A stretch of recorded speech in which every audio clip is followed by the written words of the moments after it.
tous. Désolé pour le retard. Voilà, on peut lancer on faisait les petites vérifications pour l'ouverture de cette assemblée générale et les premiers points concernant le quorum avec les actionnaires présents, l'actionnaire de référence et les actionnaires présents en salle hein, pour constater que le quorum est réuni. Je ne sais pas si tu as les chiffres exacts, mais on est à plus de 15 millions d'actions votantes sur les 16 millions qui composent le capital de la société. Donc le quorum est atteint tant sur la partie ordinaire que sur la partie extraordinaire de l'Assemblée générale. Donc on va commencer la constitution du bureau, on vérifier les premiers points et pour confirmer que l'Assemblée générale, du coup, en l'absence de la présidente, sera présidée par Monsieur Shalom Sayada, ici présent. Pour l'établissement du bureau, on propose de désigner Monsieur Libardi comme scrutateur de cette Assemblée générale, si vous l'acceptez. Si vous l'acceptez. Et Sandrine, bah, si tu veux bien être secrétaire de séance. Ouais. Voilà, ce qui nous permet d'aborder l'ordre du jour de cette assemblée générale qui est régulièrement composée, qui donc du coup peut valablement délibérer. Nous avons, merci à Régis Lapoille, monsieur le commissaire aux comptes qui est ici et qui pourra faire une petite présentation. Éventuellement, Régis, on vous invitera à venir sur le pupitre pour la rediffusion de l'Assemblée générale en direct. Et donc, l'Assemblée peut donc valablement délibérer. Les documents devant être mis à disposition des actionnaires ont été mis en ligne conformément à la réglementation applicable à J-21. Donc, rapidement, cela concerne les lettres de convocation, l'avis de convocation BALO, l'avis de convocation JAL, classiquement, la liste des actionnaires à date de convocation, la feuille de présence, le rapport financier annuel de la société qui comprend les comptes annuels dont on va parler, le rapport de gestion établi par conseil d'administration, les rapports des commissaires aux comptes. Sont déposés également le rapport du commissaire aux comptes sur les autorisations et délégations financières à conférer par l'Assemblée générale dans le renouvellement périodique de tous les 2 ans. Hein. Vous vous rappelez, les dernières délégations avaient été consenties il y a 2 ans. Il est proposé de les renouveler et le projet de texte des résolutions avec un ordre du jour que donc vous avez tous reçu, qui figure dans les convocations et que je rappelle brièvement, qui comporte donc à titre ordinaire l'approbation des comptes, hein, parce qu'on est dans l'Assemblée générale annuelle. Voilà, juste petite question. Ronan, oui, tout va bien? Ça doit être Noémie. Ouais. Vous voyez pas le nom? Bon, bah, c'est pas grave, très bien, ça fonctionne. Donc, l'approbation des comptes, l'affectation du résultat, l'approbation des conventions réglementées, l'approbation d'une convention conclue avec ABLSA, l'approbation d'une convention conclue avec CDL Pharma, les résolutions concernant l'approbation des rémunérations, de la vote ex ante, vote ex post et de la politique de rémunération. Et ce que j'évoquais, les délégations à titre extraordinaire qu'on renouvelle pour pouvoir, le cas échéant, procéder à des opérations de levée de fonds, comme il est d'usage. Donc, pardon, je termine sur le renouvellement du programme de rachat périodique, on renouvelle tous les ans. Et donc, dans la partie extraordinaire, on a, pour la bonne forme, mais qui n'a pas été employée jusque-là, l'autorisation à donner au conseil d'administration pour réduire le capital social par annulation des actions, donc essentiellement dans le cadre du programme de rachat. Et donc, la batterie des délégations financières concernant les augmentations de capital, donc avec maintien du droit préférentiel de souscription, avec suppression du DPS, par voie d'offre au public, avec suppression du DPS par voie d'offres publiques spécifiques, donc à destination des investisseurs qualifiés ou dans un cercle restreint d'investisseurs. La délégation en vue de rémunérer des apports en nature éventuels consentis à la société. La délégation sur l'augmentation du nombre de titres de capital à émettre avec ou sans pas de vote en cas de sursouscription. La délégation qui est nouvelle concernant la suppression de délégués au conseil d'administration dans les limites fixées par l'AG, la faculté de procéder à une suppression de DPS au profit de personnes nommément désignées par le conseil d'administration dans une limite donnée. La délégation pour décider de l'augmentation de capital par incorporation de primes, réserves, bénéfices et autres, et la fixation d'un plafond global des émissions pour finir par l'augmentation au profit des salariés adhérents à un plan d'épargne d'entreprise, donc avec suppression du droit de préférentiel de souscription à leur bénéfice. Donc, dans ces conditions, comme nous sommes dans le cadre de l'Assemblée générale annuelle, avant d'ouvrir le débat, peut-être que vous aurez des questions, il est proposé, Régis, monsieur le commissaire aux comptes, de vous donner la parole pour faire un exposé succinct des comptes de l'exercice pour l'AG. Si vous voulez bien venir. Et après, ouais, voilà. Et après, notre commissaire aux comptes, le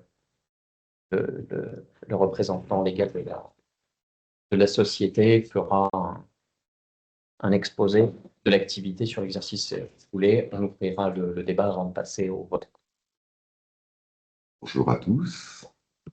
Et à distance, quelques personnes connectées a priori.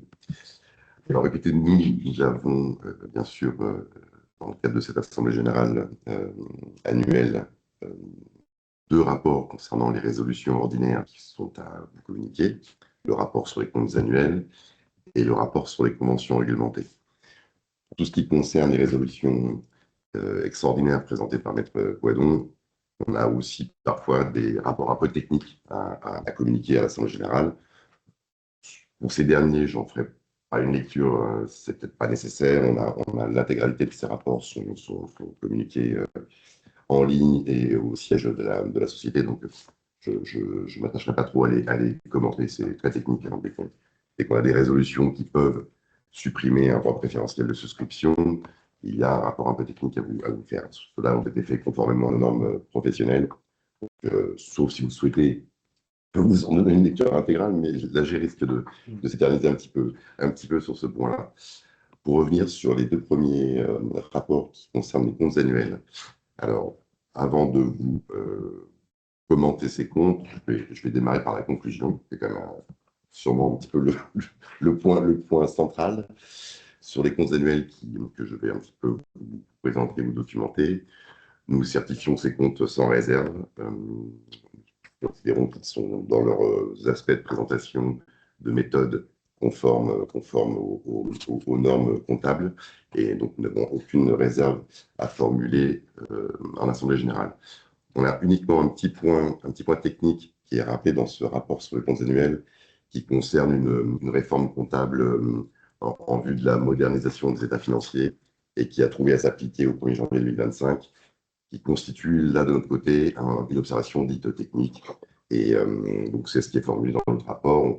On s'assure que le format de ces états financiers est conforme à cette nouvelle réglementation.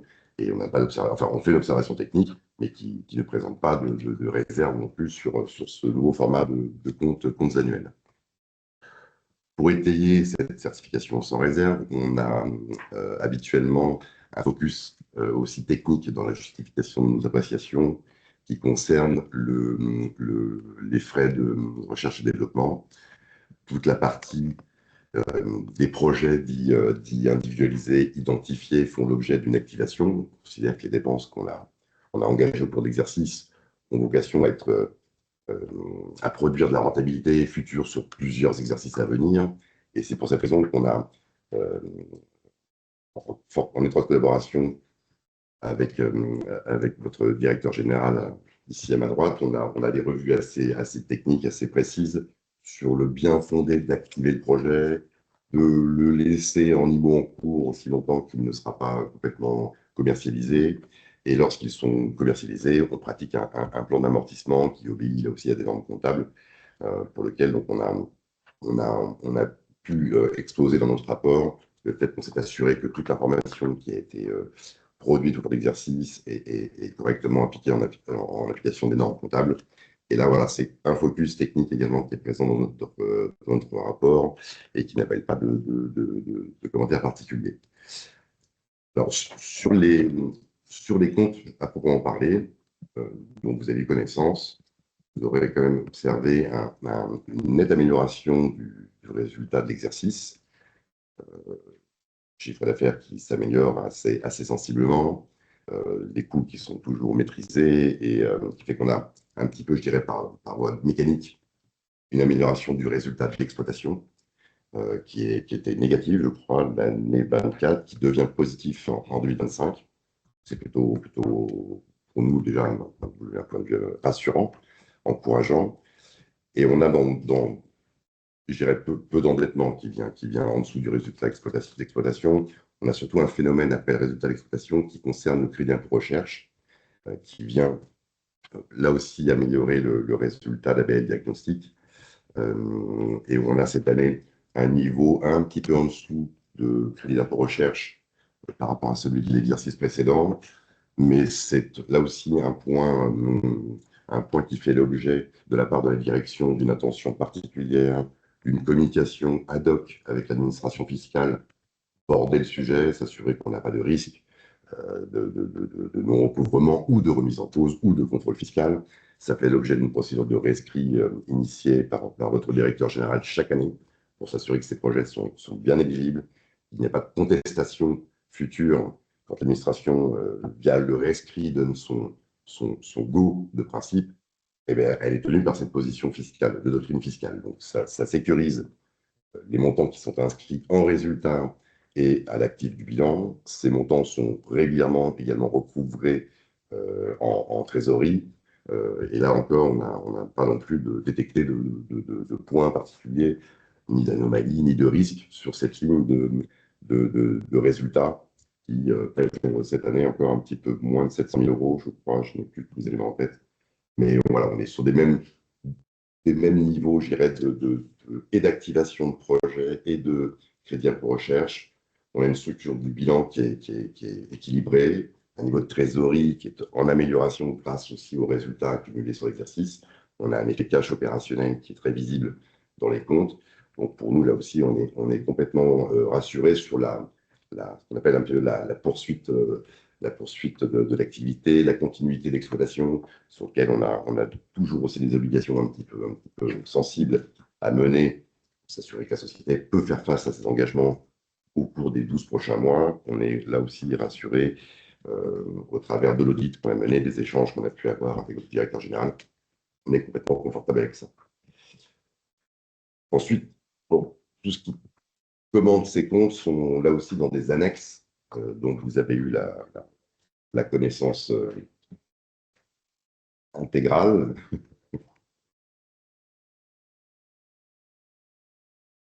Si vous souhaitez ou si vous avez repéré des points qui nécessitent un commentaire que je pourrais apporter, je suis à votre disposition. Mais là encore, ces notes annexes qui font partie intégrante des comptes annuels nous considérons que l'information qui est communiquée dans ce rapport financier est consistante, appropriée, et nous n'avons pas d'observation à formuler sur ces documents financiers. Sur les comptes annuels, voilà un petit peu la big picture que je pouvais vous donner, encore à votre disposition si vous aviez des questions. Sur un deuxième rapport qui concerne les conventions réglementées, qui fait l'objet de résolutions spécifiques au cours de votre Assemblée générale, nous avons eu connaissance de 2 nouvelles conventions au cours de l'exercice et qui concernent, je vais vous les énumérer sans, là encore, je pense, vous donner une lecture intégrale, mais on a eu un nouvel accord de distribution avec CDL Pharma qui fait donc l'objet d'une approbation par vos soins en ce jour.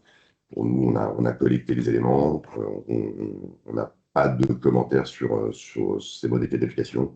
On les rappelle en intégralité dans notre rapport spécial. Donc l'accord de CDL Pharma, et on a également une deuxième convention qui est soumise à l'approbation de votre Assemblée générale, qui est un accord également de distribution de ABL Diagnostics avec la fabrication et la commercialisation des produits Fast Track. Notre directeur général pourra sûrement vous en parler mieux que moi, mais c'est voilà, une convention qui a été dite réglementée et soumise à votre approbation aujourd'hui.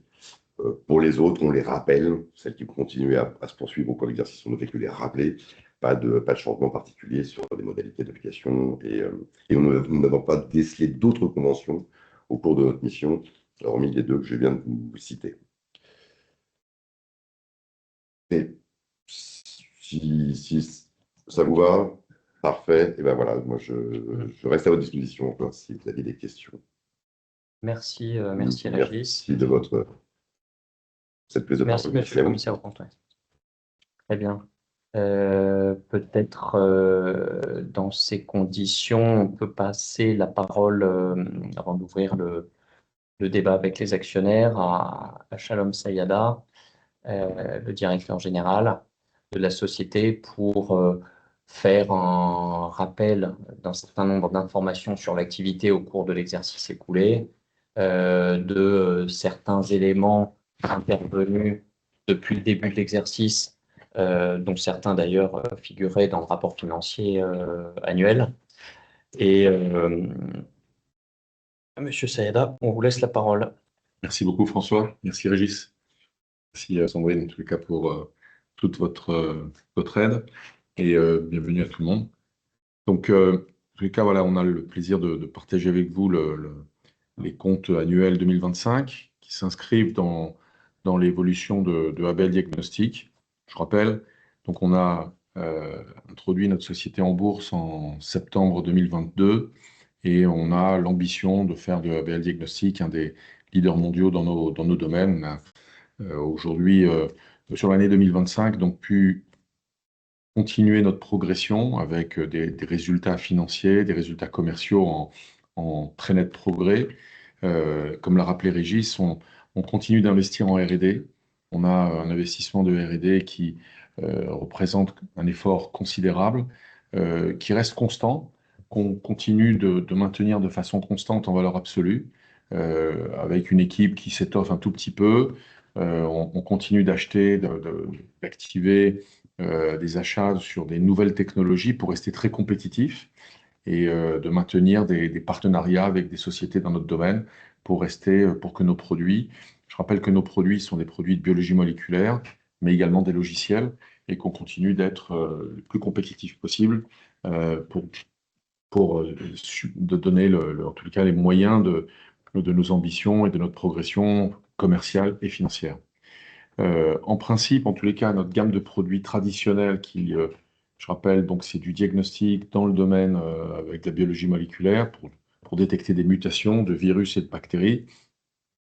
Ce business-là est un business avec une base de produits propriétaires qui combine aussi des logiciels et des réactifs de biologie moléculaire. Ce business-là est en constante progression d'année en année, avec l'ambition de gagner plus de clients dans le domaine des laboratoires de virologie hospitaliers essentiellement, ou des laboratoires privés de grande taille, et également d'élargir le montant annuel des revenus générés par ces clients en achetant donc des réactifs et des logiciels auprès de ABL Diagnostics. Ces deux ambitions vont de pair pour nous permettre d'améliorer nos performances et commerciales d'un côté, gagner des clients, gagner du chiffre d'affaires, mais également avec la progression de ces performances-là, des performances financières qui nous permettent d'être rentables, d'améliorer en tous les cas notre rentabilité d'année en année. Et je pense que c'est une constante chez ABL, puisque depuis maintenant un certain nombre d'années, au niveau du groupe en tous les cas, on est en constante progression année après année. On continue d'améliorer notre profitabilité globalement au niveau du groupe. Et là, essentiellement sur ABL Diagnostics, c'est une première année assez spectaculaire, et qui, je l'espère, en tous les cas, continuera dans ce sens-là pour les années suivantes. L'année 2025 a connu, donc à part sur notre business traditionnel de détection de mutations de virus et de bactéries, une année dans laquelle on a aussi lancé deux pistes importantes. La première, c'est euh, la distribution, en tous les cas la fabrication et la commercialisation d'une nouvelle gamme, qui est la gamme Fast Track, qui est une gamme complémentaire, mais qui a comme point commun d'être biologie moléculaire, réactif et aussi virus, sauf qu'au lieu de détecter les mutations, en fait, on détecte la présence de virus ou de bactéries. Donc c'est du screening, c'est des marchés beaucoup plus importants avec plus de concurrence, mais on a la propriété intellectuelle de ces produits et ce qui nous permet d'avoir, en tous les cas, un contrôle sur la fabrication, la R&D, la commercialisation, l'enregistrement. On a un contrôle total, ce qui nous donne beaucoup plus d'options et de liberté de manœuvre pour nous permettre de progresser. On a connu des premiers succès, donc on avait signé ces accords-là en début 2025 par ABLSA au Luxembourg, et qui a qui a signé avec Abel Diagnostic cette convention réglementée qui permet à Abel Diagnostic de fabriquer, commercialiser, enregistrer euh, ces produits-là sur le monde entier. Et on a connu donc non seulement on a pu fabriquer ces produits Fast Track. Je rappelle que Fast Track était une société, une filiale de Siemens qui a commercialisé cette gamme de produits. Il y a une centaine de cibles qui correspondent à peu près à une cinquantaine de produits en tant que tels, et qui a généré indépendamment du Covid, hein, si on met l'épisode Covid de côté, jusqu'à 20 millions d'euros de chiffre d'affaires par an, de façon récurrente. Donc l'ambition aujourd'hui d'Abel Diagnostic, c'est d'essayer de retrouver cet élan. Et en 2025, on a su fabriquer et commencer à commercialiser. On est arrivé un petit peu moins d'un demi-million de chiffre d'affaires sur même pas une première année, en fait, hein, puisqu'on a commencé à commercialiser à partir du mois de juillet-août l'année dernière. Et donc, cette année, en tous les cas sur 2025, c'est une première année assez intéressante et voilà, qui est suivie dès cette année par d'autres performances qu'on sera amené à commenter une fois qu'on publiera nos comptes semestriels 2026. Mais cette ligne commerciale, cette ligne de développement Fast Track est une ligne supplémentaire à notre gamme traditionnelle et qui nous permet d'être, en tous les cas, d'avoir un élan commercial assez intéressant puisque c'est un élan supplémentaire en plus de notre gamme traditionnelle. On a, on a renforcé nos efforts commerciaux avec une autre convention réglementée avec CDL Pharma, qui est dans un business assez complémentaire, puisqu'on fait des essais cliniques. On a des clients toujours dans le domaine des maladies infectieuses avec les labos pharma. On fabrique des kits, on a des logiciels. Donc, c'est des revenus récurrents avec ces laboratoires pharmaceutiques. C'est très intéressant, ça nous génère aussi de la marge et un plus grand chiffre d'affaires. Donc là aussi, il y a une accélération au niveau commercial. L'objectif, c'est véritablement de renforcer Abel Diagnostic au niveau commercial, atteindre des niveaux de chiffre d'affaires de plus en plus importants et générer de la profitabilité pour renforcer et nos fonds propres et nos moyens pour continuer d'être compétitifs. Un quatrième volet a été mis en place puisqu'on a aussi signé la distribution d'un de nos concurrents sur la zone Europe, Moyen-Orient, Afrique, qui s'appelle Vela Diagnostic. Et on a repris en fait au pied levé quasiment à partir du 1er octobre 2025, déjà sur 3 mois sur l'année dernière, avec près de 300 et quelques mille, je crois 350 000 à peu près de chiffre d'affaires sur ces 3 mois. La distribution commerciale toujours dans le même domaine, donc la détection de mutations, de virus, une dizaine de laboratoires européens. Et donc, on a pu, normalement, dans tous les cas, assurer et un chiffre d'affaires et aussi des marges dès l'année 2025. Donc, c'est assez intéressant. Ça permet, l'ensemble de ces efforts ont permis à ABL Diagnostic de connaître une année 2025 assez spectaculaire, qu'on espère être en fait, pour nous, avec un peu de recul, le post-Covid a été, je pense, finalement assez bien géré. Il y a beaucoup de sociétés qui ont disparu du marché, qui ont connu des beaux jours pendant le Covid et qui ont totalement disparu, tel Fast Track par exemple, filiale de Siemens et d'autres. Et donc ABA, je pense, a su tirer son épingle du jeu, s'est réorganisé, a fait face à tous les challenges du post-Covid avec une baisse du chiffre d'affaires Covid, a su se recentrer sur ses points forts, sur ses produits principaux, a su développer des nouvelles gammes, des nouveaux produits et être très compétitif sur tous les marchés sur lesquels on est engagé. Et donc, voilà, préparer en fait une nouvelle ère, on pense, pour le futur de ABL, pour en faire véritablement donc, le leader qu'on espère. Voilà, donc au niveau commercial et technologique, on est vraiment totalement engagé avec un élan et une dynamique très importante. Par ailleurs, au niveau de notre cotation en bourse, qui est un élément très important, on a su, je pense, continuer de progresser puisque entre septembre 2022 et la fin de l'année 2025, on a fait un certain nombre de choses. Puis on a signé un contrat de liquidité avec All Invest. On avait signé un contrat d'analyse financière avec Inextenso, qui en est maintenant, tout récemment d'ailleurs, à sa 6e version.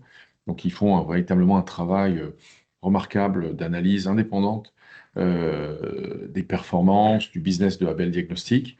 Ils se tiennent au courant très régulièrement auprès de l'ensemble de notre équipe, d'ailleurs, hein, de moi-même, de notre directeur R&D, de notre directeur marketing et commercial. Et donc, on a également bougé à l'époque, la cotation ABL Diagnostic sur Euronext se faisait en double fixing le matin et l'après-midi, et elle est passée en cotation continue. Entre-temps, on a pu aussi élargir le flottant, qui est un élément important, je pense avec prudence, c'est-à-dire qu'on peut toujours essayer d'élargir un flottant de façon assez brutale ou spectaculaire.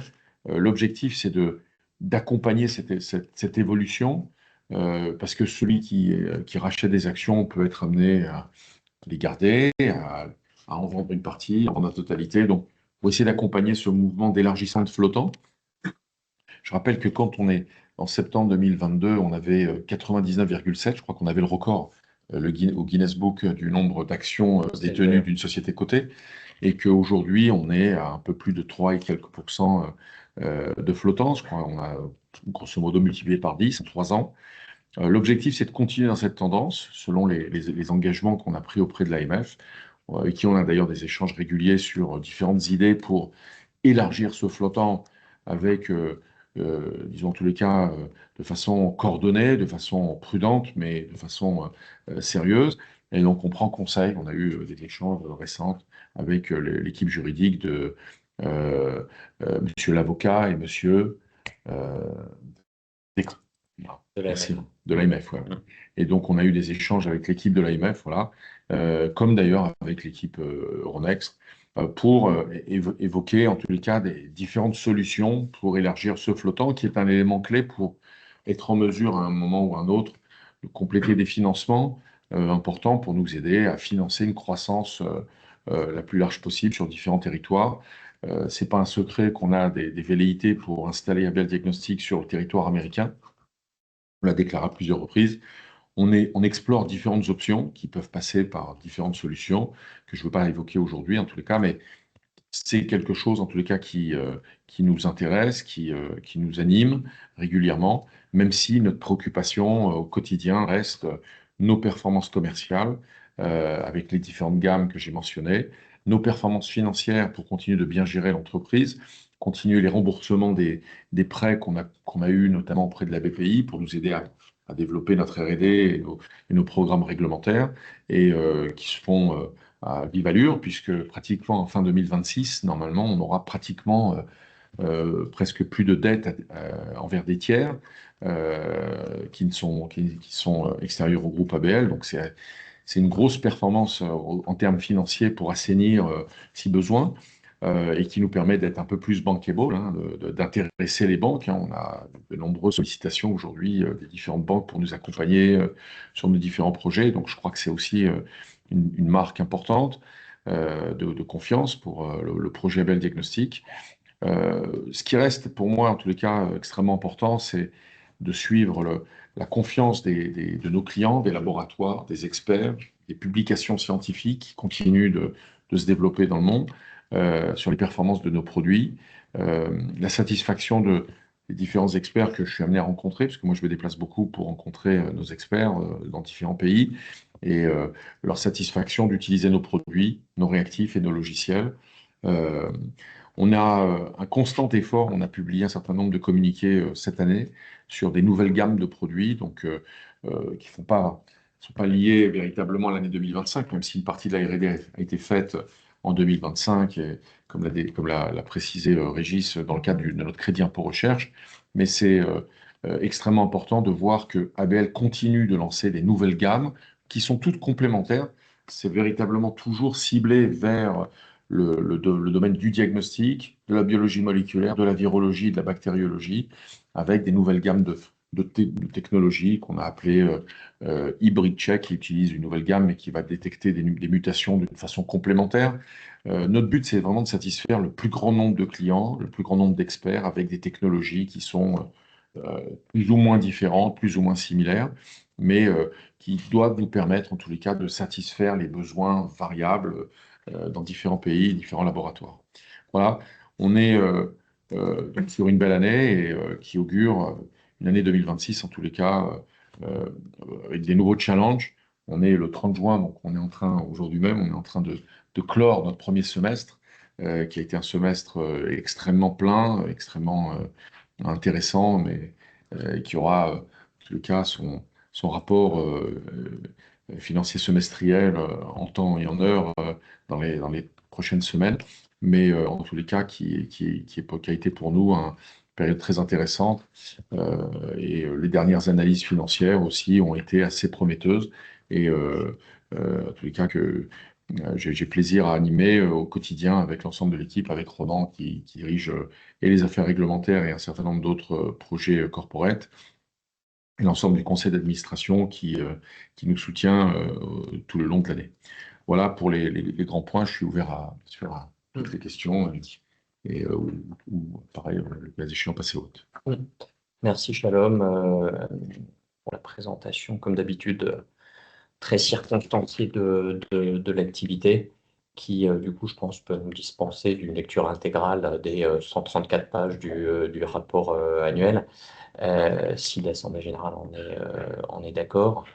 Ce à quoi je propose de passer un peu au temps d'échange sur la présentation de l'activité et toute autre question qui pourrait surgir dans l'Assemblée générale.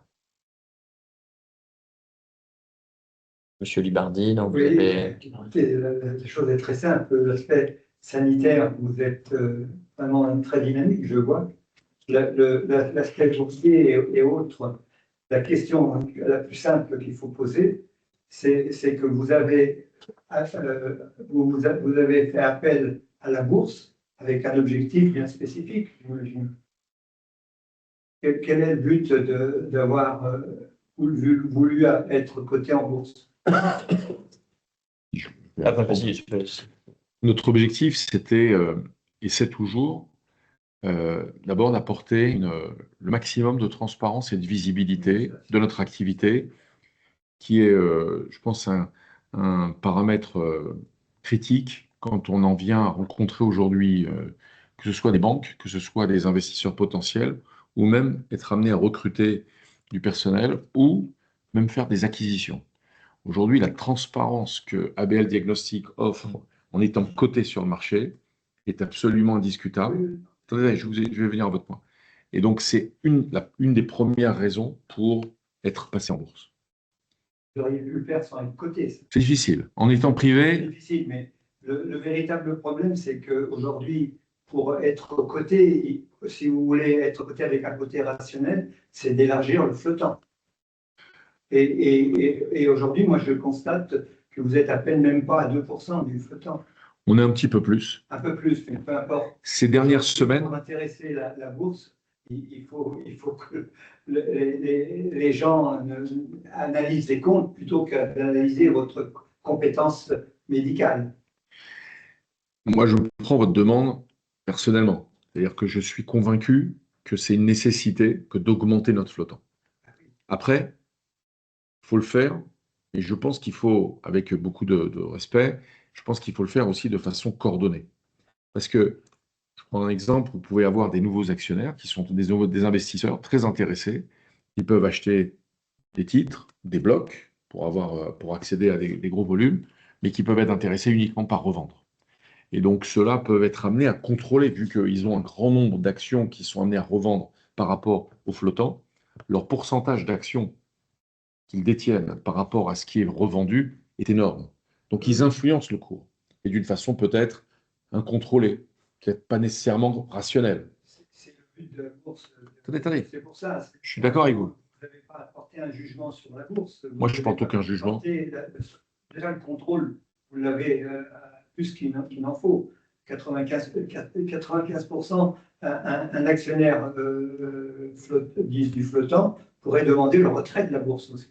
À un moment, à une valeur, puisqu'il y a beaucoup d'actions qui ne veulent pas faire partager aux flottants leurs bénéfices. Ils se retirent. Vous, c'est le contraire. Vous voulez être coté pour pouvoir faire ce que vous voulez exprimer, mais il faut que ce flottant, au départ, vous poussez l'élargir de manière à ce que, même s'il y aura des côtés erratiques dans le flottant, ça vous permettrait déjà d'animer un peu et de vous faire connaître. Parce que les journaux financiers utiliseraient un peu ce flottant. Alors, peut-être sur cette question-là, mais Shalom, tu pourras compléter sur la globalité. L'élargissement du flottant est un objectif, en effet, annoncé depuis la réalisation de l'opération qui nous amène aujourd'hui, hein, c'est-à-dire depuis l'acquisition et la fusion qui a été faite en 2022. Flottant dont il était annoncé qu'il pourrait être effectué par les deux biais classiques, hein, c'est-à-dire des cessions ou des levées de fonds. Et par rapport à ce que vient de dire M. Sayada sur le fait de le faire de manière raisonnée, c'est-à-dire qu'en cette matière-là, comme tout le monde est contraint, la société, son actionnaire et tous, hein, finalement, même ici présents, par un certain nombre d'obligations quant au fonctionnement du marché, c'est en cela que on évoque le fait que ça doit être fait de manière ordonnée et donc pas désordonnée pour pas mettre du capital dans le cadre d'une session entre n'importe quelle main. Après, là où vous avez raison, le marché, c'est le marché. C'est-à-dire qu'ils achètent. C'est contradictoire. Ils achètent, ils vendent. Et le côté médical, c'est deux choses contradictoires. Oui, non, parce que c'est-à-dire que il y a encore une fois une volonté affichée depuis l'origine d'élargir le flottant. Donc, comme le rappelait le directeur général, ça a été fait. Ça a été fait parce que cette société qui était archi-contrôlée a un flottant qui a été un peu élargi, dont tu pourras compléter. Il est même diminué par rapport à Faubé-Gérel. Ah oui, mais encore une fois, par rapport à non, par rapport à Faubé-Gérel, c'est un petit peu différent. C'est-à-dire que par rapport à Faubé-Gérel, vous étiez, si vous êtes actionnaire historique, Faubé-Gérel avait fait décroître ses activités à la fin de la vie de Faubé-Gérel. Il n'y avait juste que les 2 millions et quelques donc en fait, il n'y avait plus d'activité. Elle cotait le prix. Elle cotait le prix. Elle cotait globalement le prix du cash qui était dans la société. Bah oui, c'était dans la documentation de l'époque. Non, mais ce que je veux dire, c'est qu'à l'époque, il a fallu activer cette société. Ça a été l'objet de la fusion.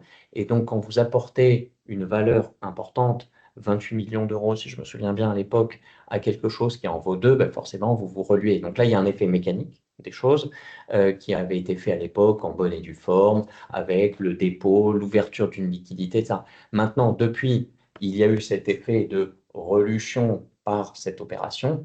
Et depuis lors, comme ça avait été annoncé, la volonté d'élargir le flottant, qui a déjà été réalisée par le biais de cession. Tout ce que j'évoque là, c'est des choses qui ont été annoncées au marché.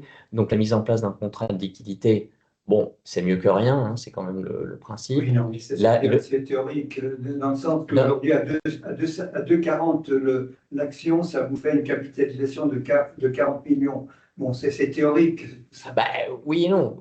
C'est-à-dire qu'il y a deux choses. C'est-à-dire que là, c'est une autre question que vous abordez. C'est le but de la bourse. Moi, je suis là plus en tant que boursier, parce que la compétence de monsieur, elle est indéniable. D'ailleurs, il m'échange souvent des choses, et je le remercie, si vous voulez. Mais le véritable problème, c'est que la bourse, elle est impitoyable, c'est le cas de le dire. Elle est impitoyable. Elle analyse des choses. Aujourd'hui, à 2,4 la cotation, ça vous fait un PER de 25. C'est énorme. Oui, mais attendez, là, Et vous avez beaucoup amélioré hein, depuis les 5 ans. non, mais Parce que- la question, c'est que, encore une fois, un cours de bourse, la société, quand on voit l'historique, il y a eu plusieurs évolutions. Il y a eu maintenant le cours de bourse est revenu, et c'est en cela, mais après, je te laisse la parole, Shalom, que ça, comment dire, que c'est revenu dans un univers un petit peu stabilisé, et avec les obligations de prudence qui ont été rappelées par le directeur général, à savoir que euh, ça doit être fait, c'est le jeu de la bourse, hein, c'est qu'il y a des acheteurs, il y a des vendeurs. Le flottant est, j'allais dire, insuffisant dans la perspective de la société et de son actionnaire de référence parce qu'ils veulent l'élargir. Simplement, ils veulent l'élargir, ils l'ont élargi par rapport à à moins de 20%, on ne peut pas dire qu'il y a un flottant. Ah oui et non, il y a plein d'exemples, tous les exemples sont dans la nature, Mais et le fait est que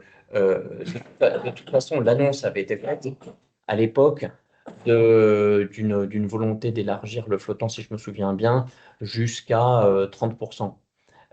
Donc là, on en est encore un petit peu loin. Par la combinaison d'opérations de cession, ça a été fait et annoncé au marché, oui, mais oui, et ça, par au des bout de levées de 5 ans, fonds. il aurait fallu déjà essayer de se faire de la publicité par les journaux financiers, si vous voulez. Non, mais après, vous avez de l'analyse, il y a un contrat d'analyse qui a été souscrit avec In Extenso, c'est-à-dire qu'après, il faut aussi doser dans un certain réalisme. C'est-à-dire que vous pouvez pas, les journaux financiers, la couverture, il y a une politique de communication qui est assez intense de la part de la société.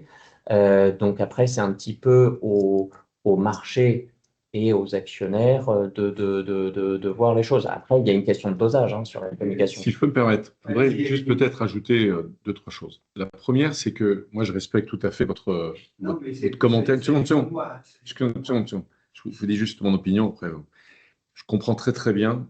Et je pense que c'est votre initiative, elle est salutaire. Parce qu'elle nous, quelque part, elle nous oblige d'abord, parce que vous êtes actionnaire.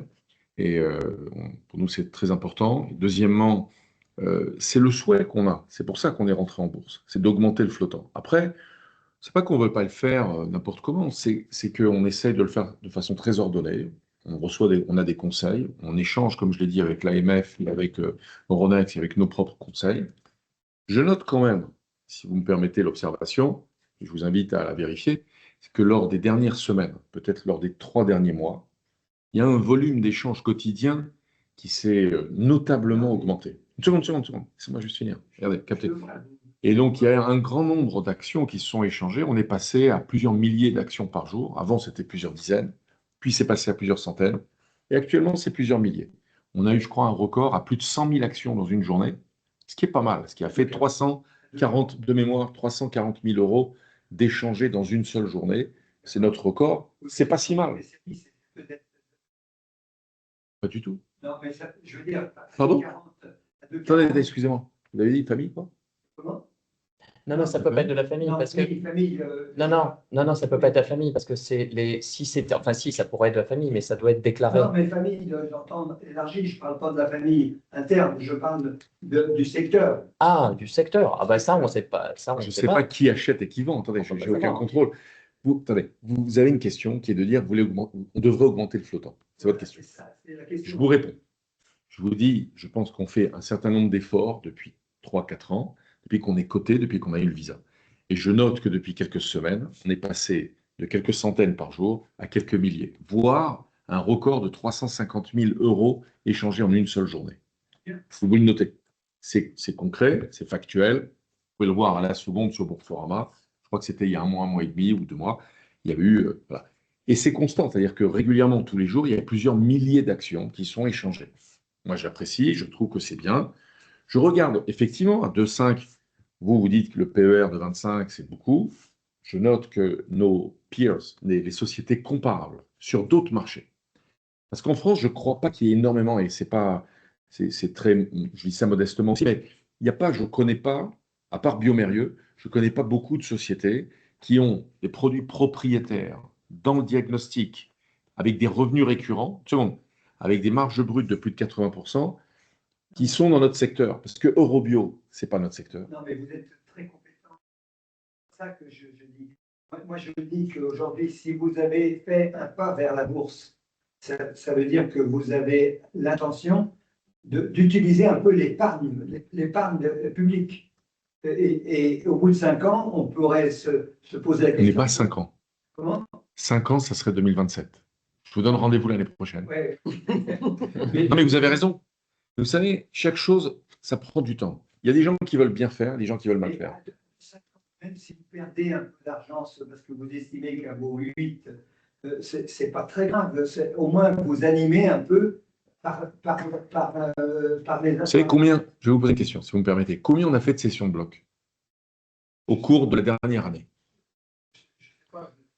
Au cours des 3 premières années après la cotation, on avait fait peut-être 2 sessions de bloc. Au cours des 12 derniers mois, vous savez combien on a fait de sessions de bloc? 11. Pas mal. C'est pas mal. Non, attendez, vous savez, Rome, c'est pas fait en un jour. On ne va pas faire une cotation avec un flottant de 30 ou 40% en une année non plus. Il y a un certain nombre de... On progresse. Moi, je note que vous souhaitez qu'on en fasse plus. Je suis le premier à le vouloir. Après, je ne suis peut-être pas un rapide, mais je trouve que l'ensemble de l'entreprise fait bien les choses. Elle améliore ses performances commerciales, elle améliore ses performances financières. Je note que nos concurrents disparaissent. Il y en a qui vont populer les cimetières des entreprises. Nous, on reste très focalisés sur nos efforts et on veut que nos actionnaires gagnent des sous. Mon souhait, c'est que vous gagnez des sous. Je note qu'on a fait une distribution de dividendes l'année dernière et qu'on va en voter aujourd'hui pour une nouvelle qui, par ailleurs, passe de l'année dernière, était à 5 centimes et cette année, on la propose à 11 centimes par action. Si toutes les sociétés du CAC pouvaient faire pareil, je trouve que ça serait pas mal. Je suis d'accord, mais est-ce que vous avez des particuliers qui ont envie d'acheter? Parce que si vous avez que 1,27, je viens de voir ici de flottants déclarés, je ne sais pas d'où ça part. Non, c'est plus. Non, c'est plus. Oui, il y en a un peu plus, mais je veux dire que qui est-ce qui va acheter une action où il n'y a pas de flottant? Non, mais tous les jours, il y a des actions qui sont vendues et qui sont achetées. Oui, Attendez, ce chiffre, il est en augmentation, M. Libardi. Non, mais Et ce chiffre, il est en augmentation tous les jours. Je veux dire, tous les jours, il y a un certain nombre d'actions qui sont échangées. Plusieurs milliers. C'est qu'il y a des acheteurs. Qui sont-ils? Je ne sais pas. Mais il y a des acheteurs. Excusez-moi, on fait une communication. Vous avez un flot d'informations pour assurer une transparence de tout ce qu'on fait. Donc, je pense qu'on s'améliore dans notre communication, en tous les cas dans le flot d'informations qu'on est amené à partager. Votre question, elle reste entière. C'est-à-dire, est-ce qu'on est arrivé aux 20 ou 30% de flottants? La réponse est pas encore. Est-ce qu'on est dans les 5 ans? Pas encore non plus. Est-ce qu'on souhaite le faire? Je vous confirme qu'on souhaite le faire. Est-ce qu'on veut le faire d'une façon ordonnée? Oui. Désordonnée? Probablement pas. On va continuer de le faire de façon ordonnée. Je pense qu'on arrivera à nos fins. Si vous notez, on s'est fixé un certain nombre d'objectifs, parce qu'on se voit chaque année avec grand plaisir. Ces objectifs, si vous remarquez bien, on les atteint. On souhaitait augmenter nos revenus, on les atteint. Nous, on a un analyste qui a pignon sur rue, qui s'appelle All Invest aujourd'hui, qui fait son analyse. Je pense que vous avez sûrement dû lire attentivement son rapport. Son rapport, il est circonstancié, il est détaillé, il comprend ce qu'on fait. Nous, personnellement, on apprécie de lire ce qu'il découvre, son analyse, parce qu'on partage des informations et il fait son rapport de façon totalement neutre et indépendante. Et on apprécie de comprendre un petit peu sa vision d'expert financier, parce que lui, il voit plein d'autres boîtes. Et personnellement, sur les 6 rapports qu'il a été amené à faire, je suis très content de voir, notamment au cours des 3-4 derniers, une progression de son objectif de cours à 12 mois. Il propose 8,70. Vous trouverez peut-être que c'est beaucoup par rapport au PER. Pas du tout. Le véritable Régressez pas du tout. je me pose la question. Vous êtes là, c'est que vous appréciez.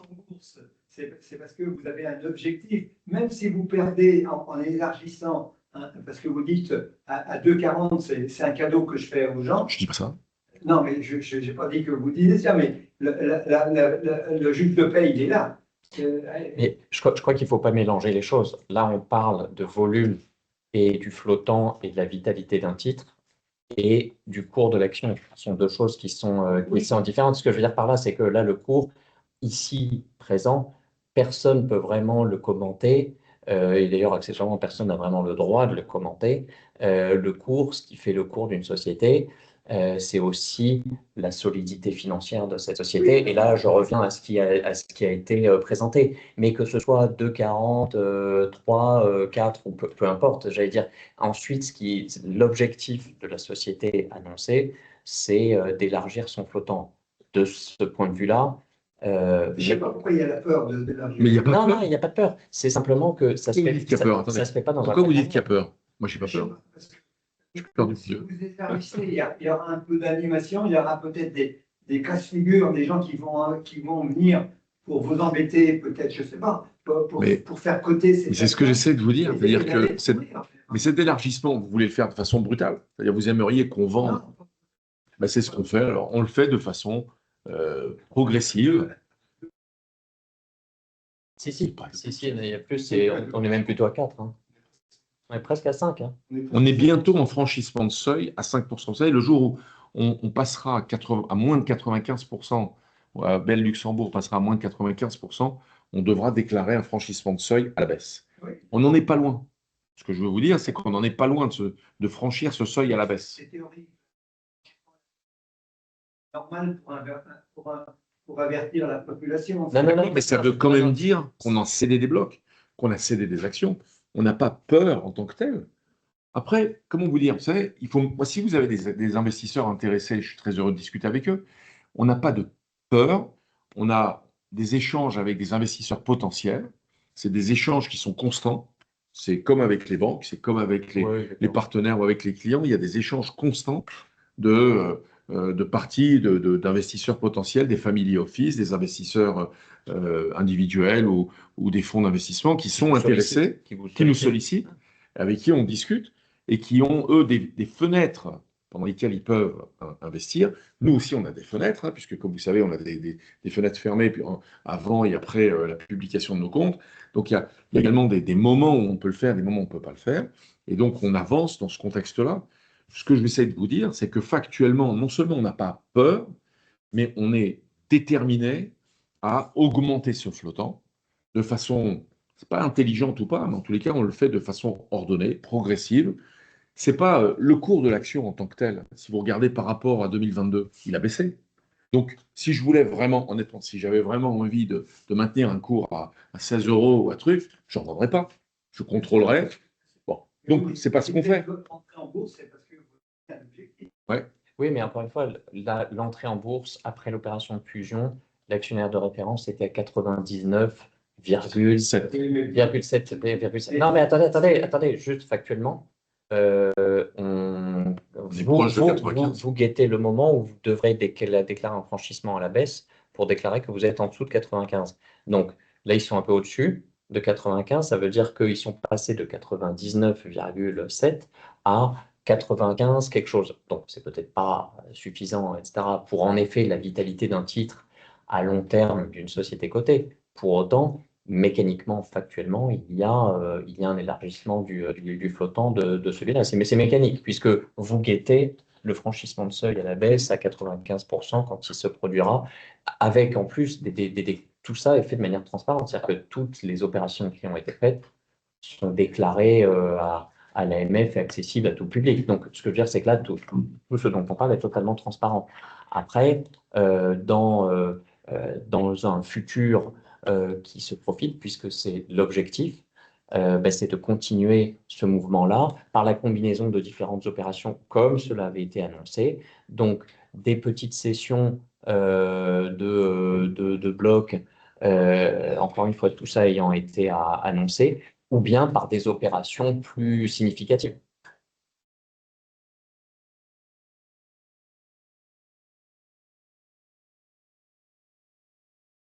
Voilà, donc du coup, c'est bien l'objectif, parce que là, pour le coup, c'est sûr, mais je parle à la place du directeur général.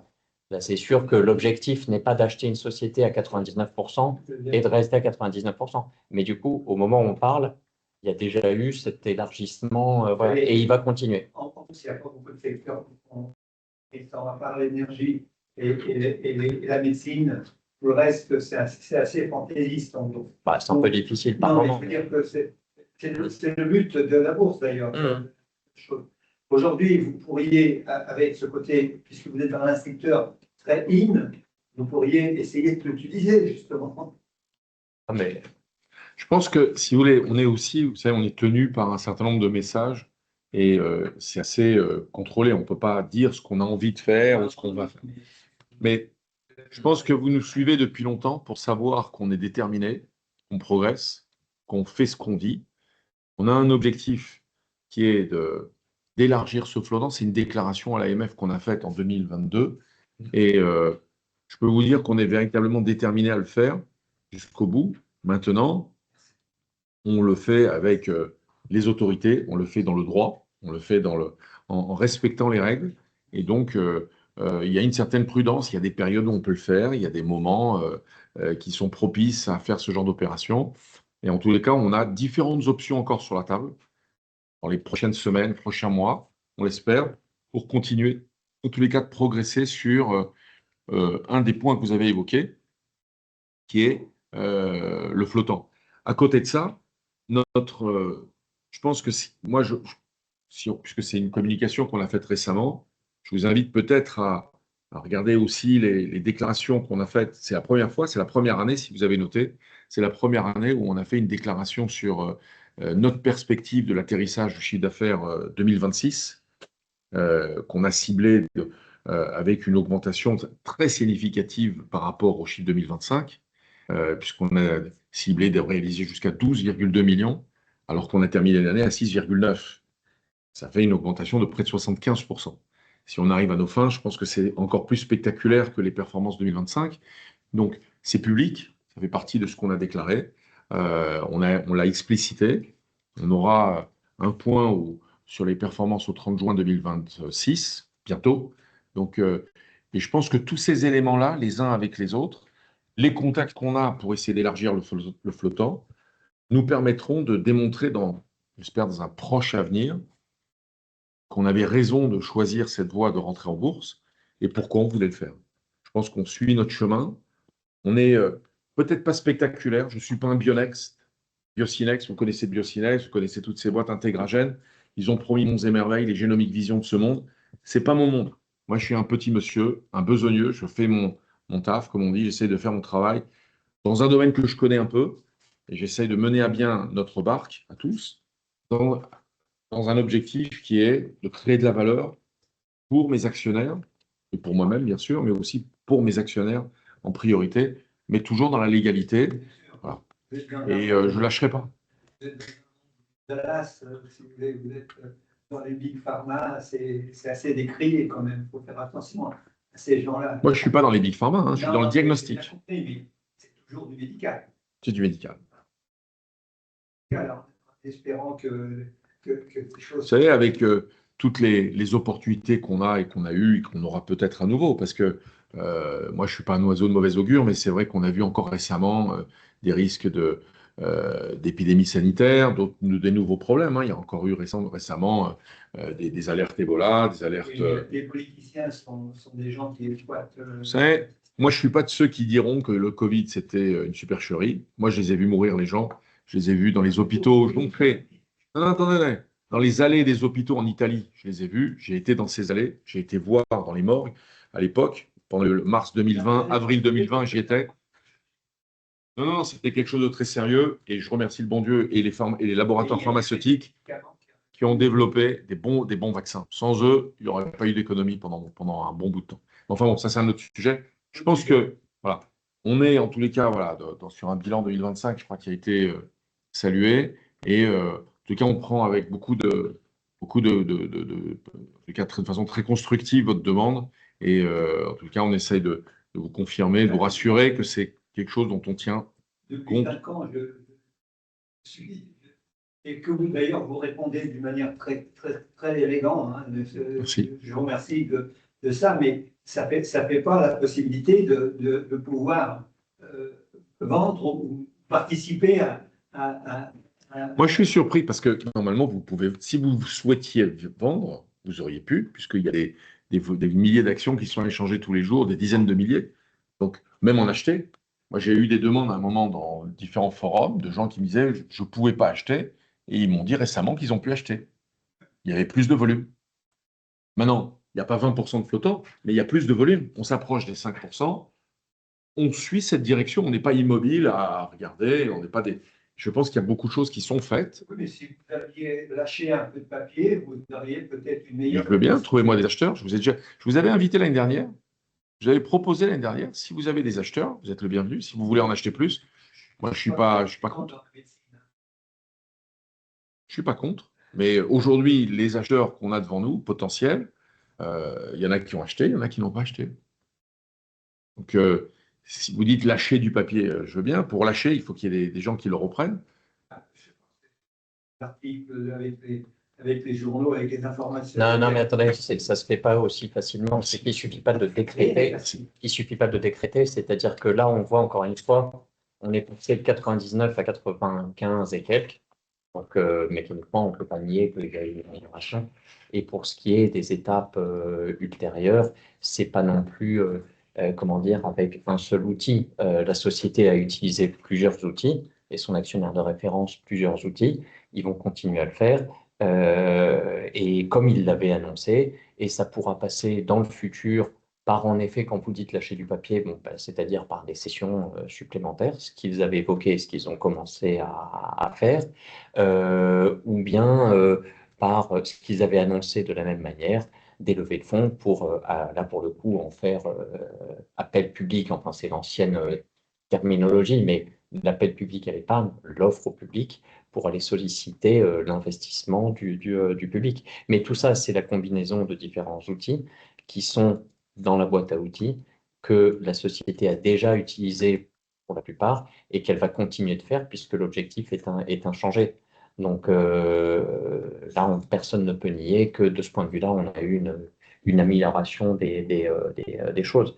Mais pour le coup, comme la communication est transparente de la part de la société, tout ça sera annoncé au gré des décisions qui seront prises par la société, son actionnaire de référence, etc., conformément à la réglementation applicable. Donc, de ce point de vue-là, voilà, tout ça va. Parce que si vous aviez besoin de capital, vous auriez peut-être, on serait dans une situation un peu meilleure. Il faut croire qu'aujourd'hui, vous n'avez pas besoin d'argent.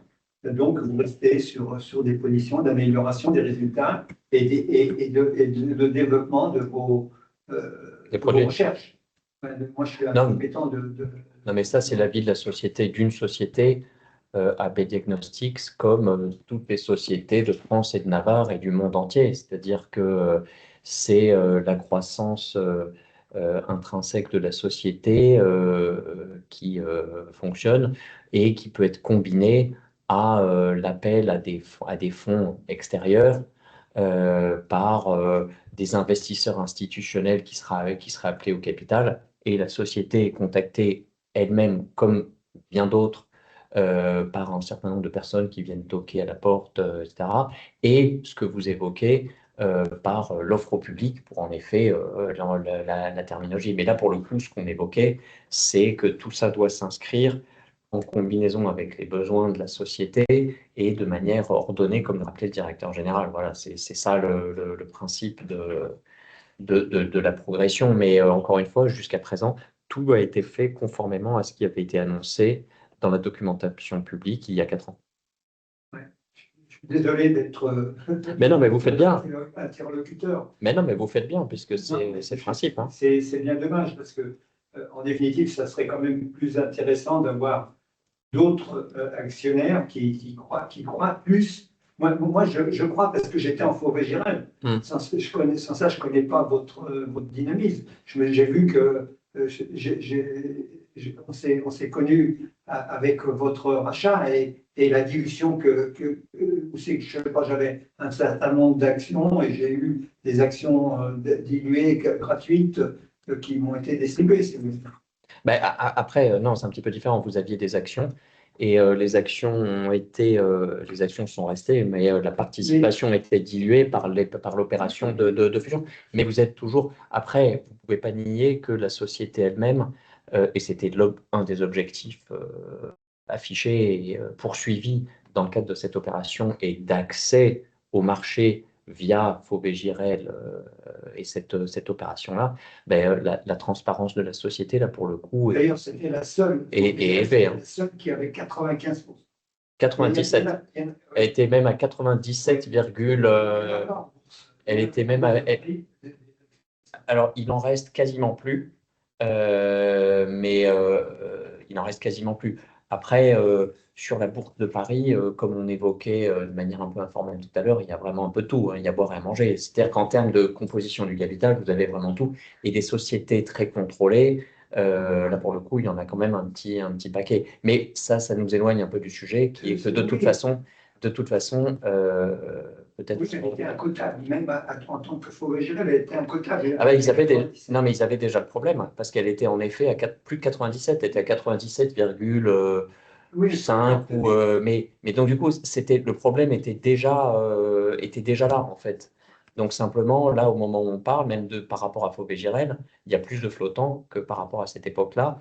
Et il y en a, du coup, la différence est encore plus importante par rapport à la fusion. C'est dommage qu'il n'y ait pas plus d'auditeurs chaque année à l'Assemblée. Une fois par an, vous faites cette Assemblée et je m'aperçois qu'il n'y a pas beaucoup de monde qui participe. Non, mais vous savez, il y a plus de pouvoir là qu'on a reçu. Hein, on a reçu un peu plus de pouvoir, voilà, mais qui représente un petit peu Oui, mais de c'est vote. peut-être des gens spécialisés qui. Oui, mais ça, c'est le principe de la bourse. Hein. C'est que vous avez un peu de tout. Vous avez de l'investisseur institutionnel, des investisseurs particuliers. Là, c'est ce qui fait le charme de la bourse. Hein. Le particulier n'existe pas. Si, il y en a, il y en a quelques-uns. Si, il y en a quelques-uns. Non, mais c'est parce que c'est le particulier, on les a pas tous parce que on a des particuliers qui sont inscrits au nominatif. Donc ça, on peut avoir cette information-là. Et pour ce qui est du porteur, depuis que les volumes sont ceux qu'évoque le directeur général, c'est beaucoup de volumes qui passent au porteur, ce qui est logique dans le cadre de la bourse et pour lesquels on n'a pas d'identité. Donc, selon les volumes, ce qui est quand même quali-sûr, c'est il y a là-dedans bah, un peu de tout. Il y a de l'institutionnel, il y a du particulier, et ça. Mais tout l'objectif de la société est que il y ait davantage de dynamisme sur le cours dans les prochaines AG, etc. Mais ça prend. J'ai vu qu'il y a une amélioration d'une année sur l'autre. Voilà, Mais ça fait 5 ans quand même. Ça fait voilà, 4 ans. 4 ans. Moins de 4 ans. Vous êtes comme le président, vous. Non, c'était moins de 4 ans puisque c'est septembre 2022. Ouais. Mais je veux dire que moi, malheureusement, j'avais du Faubé-Girel, je ne pouvais pas le vendre. Bah, vous auriez pu dans l'offre. Peut-être que pour une fois, il va y avoir quelqu'un qui va la revaloriser, cette action. Non, mais pour finir, avant de passer au vote, vous êtes un actionnaire historique, donc vous aviez la possibilité, dans le cadre de l'offre publique, en fait, la première fenêtre, vous aviez la possibilité de sortir si le projet nouveau, ABL Diagnostics, ne vous comptait pas. Là, entre une société qui était vide, avec juste un compte en banque avec de l'argent dessus, et une société qui se développe, je ne reviens pas sur tout le développement, ça c'est autre chose. Donc vous avez pris la décision de rester au capital de cette société et parce que sans doute, vous croyez au projet. Donc depuis lors, maintenant, on voit, je ne reviens pas sur tout l'historique, que la vitalité du titre s'est améliorée et que de par les différents outils et de par le changement de cotation, le contrat de liquidité et la vitalité du titre, qui est moindre qu'un certain nombre de sociétés, on ne va pas, évidemment, mais un certain nombre d'actionnaires minoritaires ont la possibilité, comme le rappelait le directeur général, soit d'acheter, soit de vendre, dans la limite d'un flottant qui est ce qu'il est. Mais en revanche, pour ce qui vous concerne, vous avez la possibilité d'avoir des choix. Mais je comprends que votre objectif, enfin votre interrogation est un petit peu différente, et voilà, sur l'amélioration du flottant. J'ai attendu 15 ans jusqu'à maintenant, je peux encore attendre 15 ans. Oui, il y a encore un peu. Mais dans 15 ans, je pense que là, ce qui est certain, c'est que la tête du flottant sera différente. Là, c'est sûr, parce que sinon, là, c'est sûr et certain que… Si vous êtes en bourse, c'est que vous avez… Exactement. chose dans la tête. Exactement, exactement. Non, Le contraire de ce que la bourse est, oui, oui, c'est-à-dire à faire appel à l'épargne. oui, mais Vous, encore. c'est le contraire. Ah non, pas du tout. Non, non, pas du tout. Là, vous pouvez pas dire ça. C'est au contraire, c'est pas du tout le cas. Non, non, là, la société, au contraire, fait ce que la bourse attend, puisque elle est passée de 99 à un peu plus de 95%. Et vous Et, avez cédé à et combien? donc, À 2,5 tout est public, tout est public, tout est public et c'est variable. Ça dépend des moments, ça dépend des types d'opérations qui ont été faites. Quand on est dans des opérations de gré à gré, finalement, c'est un acheteur et un vendeur qui s'accordent sur un prix. Oui. Tout ça est public de toute façon, puisque ABL, l'actionnaire de référence, doit faire ses déclarations. Donc, non, non, là, pour le coup, c'est la société, elle est cotée, ce sont les objectifs. Je pense que pour finir, parce que là, je propose qu'on passe au vote si si ça vous va. Mais sinon, voilà, et vous verrez comme ça s'améliore d'année en année, que dans 15 ans, là, pour le coup, on sera, on sera bien de ce point de vue-là. Et je pense bien avant cela, d'ailleurs. Alors, si cela vous convient, il est proposé donc de passer au vote, hein, dont je rappelle que voilà, on n'a pas de problème de quorum.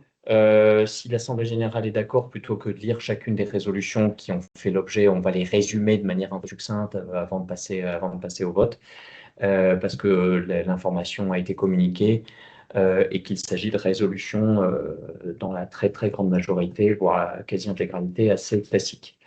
Donc, la première résolution, qui est l'objet principal quand même de cet AG réuni ce jour, c'est l'approbation des comptes annuels de l'exercice 2025, qui, voilà, telle qu'elle est reflétée, telle que les opérations ont été traduites et résumées dans les rapports dont on a parlé, donner quitus aux membres du conseil d'administration pour leur mandat. Et voilà, nous proposons. Alors, Sandrine, oui, on avait des votes, on avait un certain nombre de pouvoirs qui ont été donnés au président de la société et qui, du coup, les personnes ne sont pas là, mais ont pris la peine quand même de donner ces pouvoirs, donc par définition, elles seront prises en compte dans le cadre du vote. Donc, je soumets le vote avec donc l'actionnaire de référence qui est représenté ici par Monsieur Sayada. Donc, est-ce que tout le monde est contre? Est-ce qu'il y a des votes contre ou des abstentions? Non. OK, donc en Assemblée générale, je te laisse, Sandrine, prendre les votes.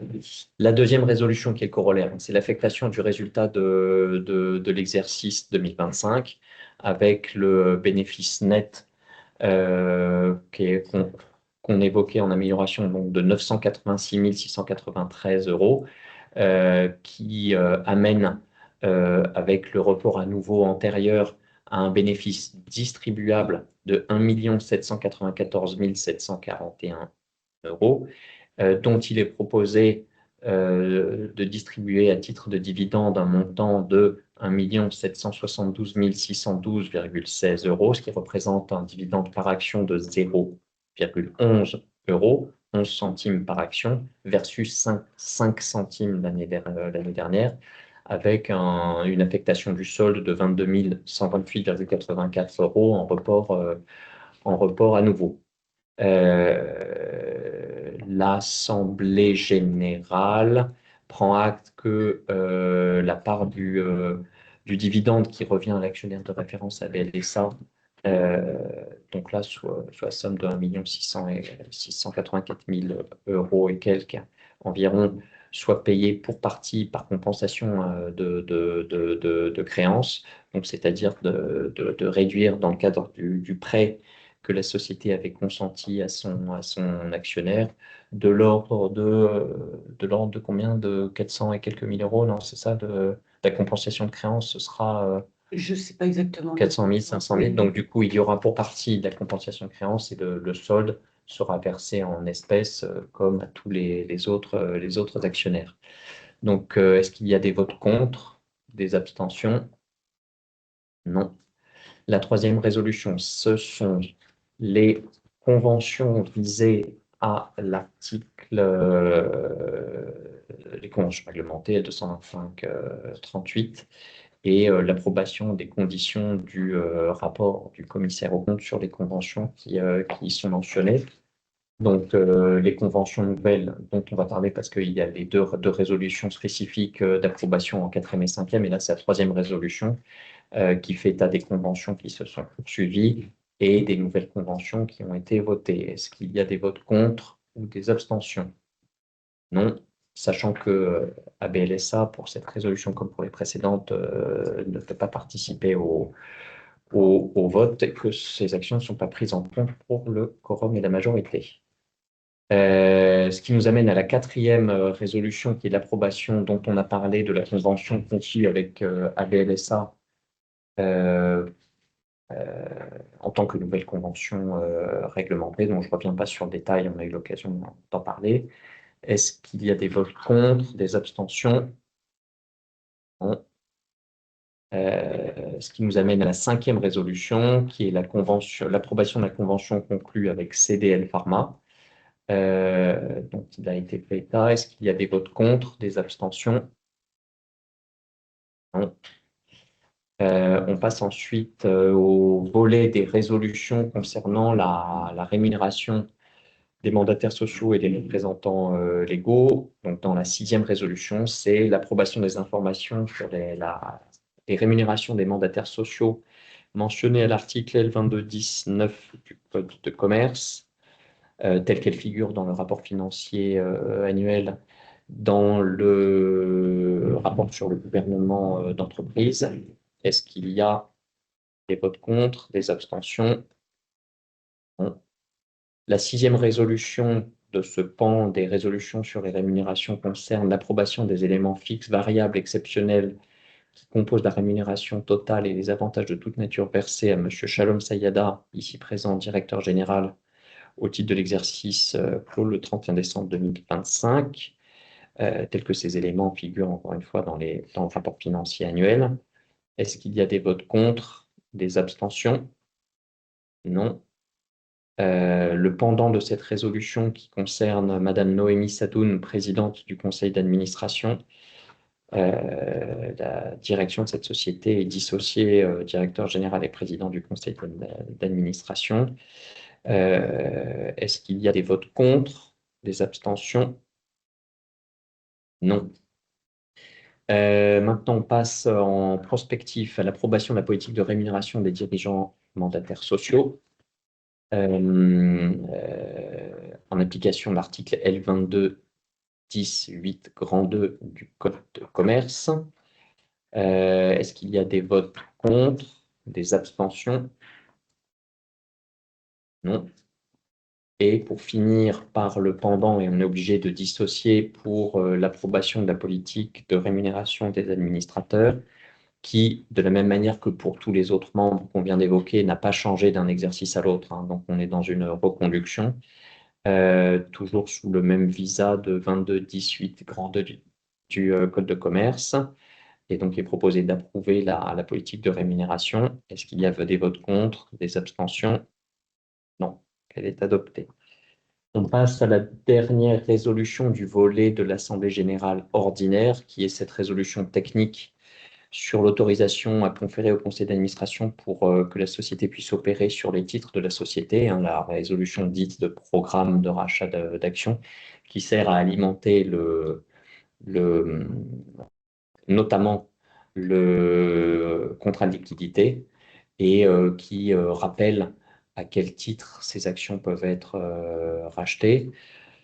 Donc, sur l'intéressement des salariés et des mandataires sociaux, l'animation du marché, je viens d'évoquer sur le contrat de liquidité, confère toutes les discussions que nous avons eues, la remise en paiement d'actions à titre d'échange ou l'annulation des actions dans le cadre d'une réduction de capital approuvée par la résolution qui suivra. Donc, les plafonds sont limités, on est limité, la société ne peut pas acquérir plus de 10% de son capital.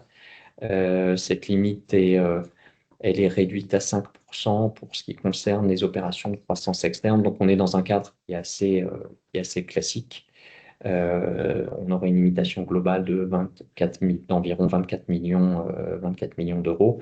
Il est proposé que l'Assemblée générale, classiquement, comme chaque année, donne tout pouvoir au conseil d'administration pour mettre en œuvre cette présente autorisation, procéder aux ajustements techniques éventuels du prix et du nombre d'actions dans les limitations qu'on vient d'évoquer, et de passer tous les ordres de bourse pour donner pleine efficacité à cette résolution technique renouvelée périodiquement chaque année.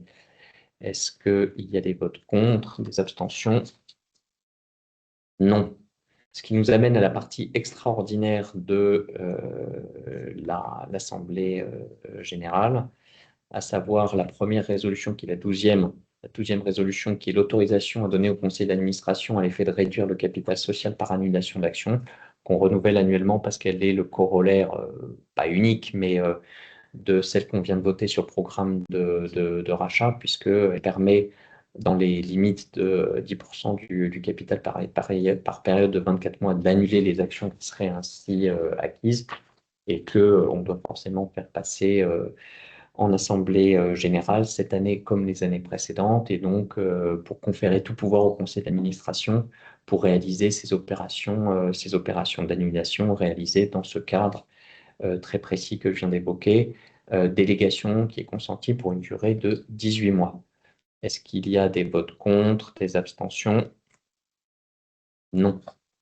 Donc là, maintenant, on entame la batterie des délégations financières. Je vais quand même les reprendre une à une, mais rapidement, parce qu'elles ont beau être classiques. On en a une petite nouvelle que j'avais évoquée qui viendra, mais la 13e résolution, c'est la délégation de compétences au conseil d'administration pour décider de l'augmentation de capital avec maintien du droit préférentiel de souscription. J'appellerai DPS par la suite.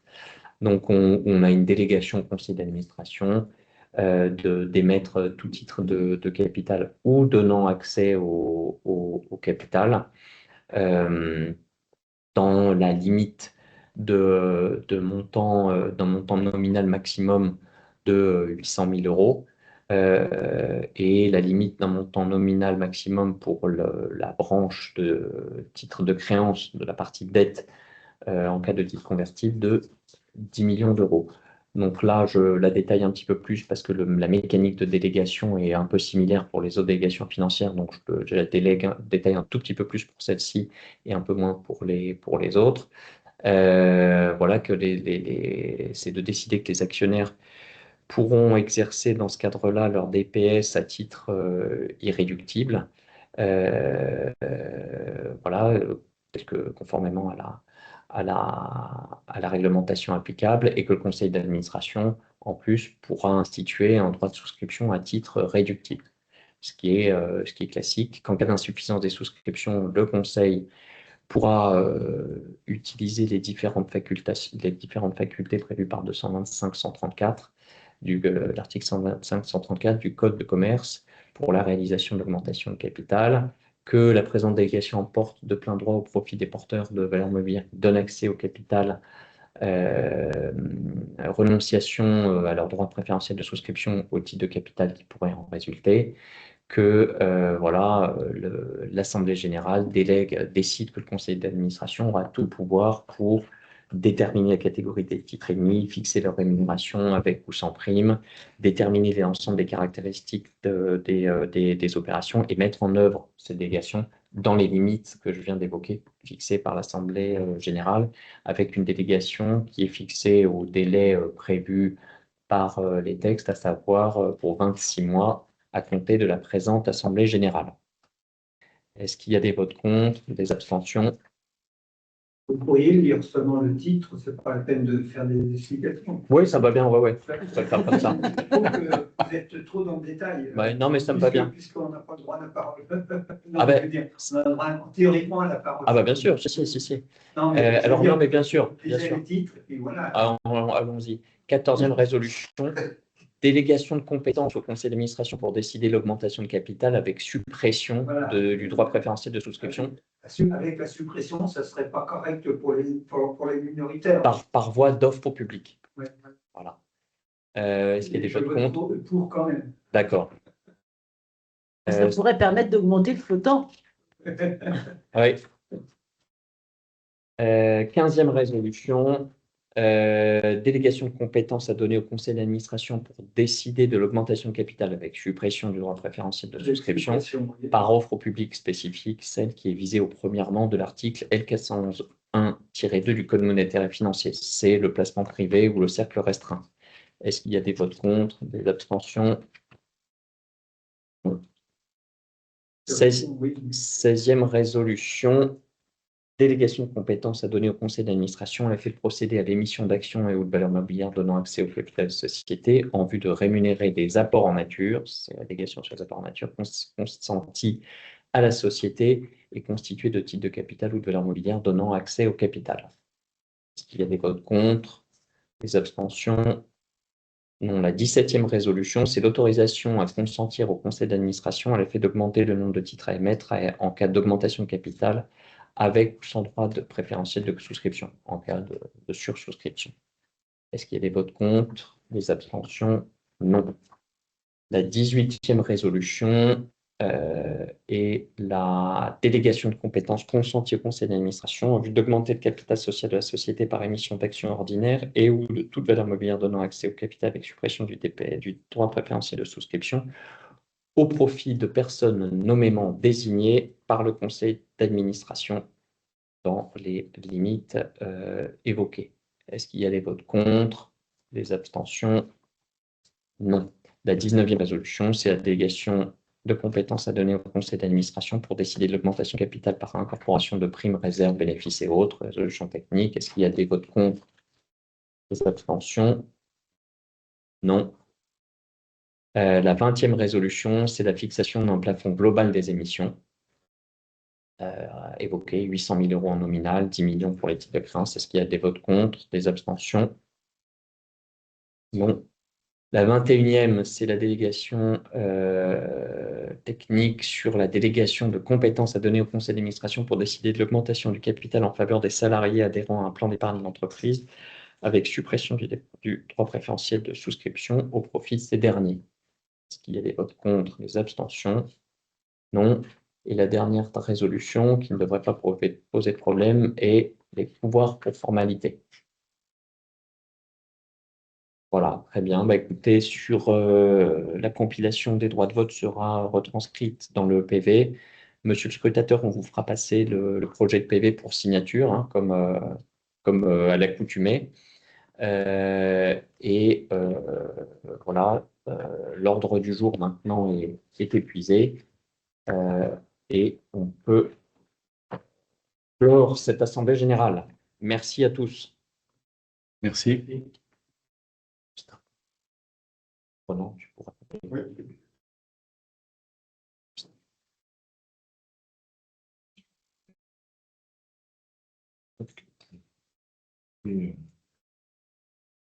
Et ça.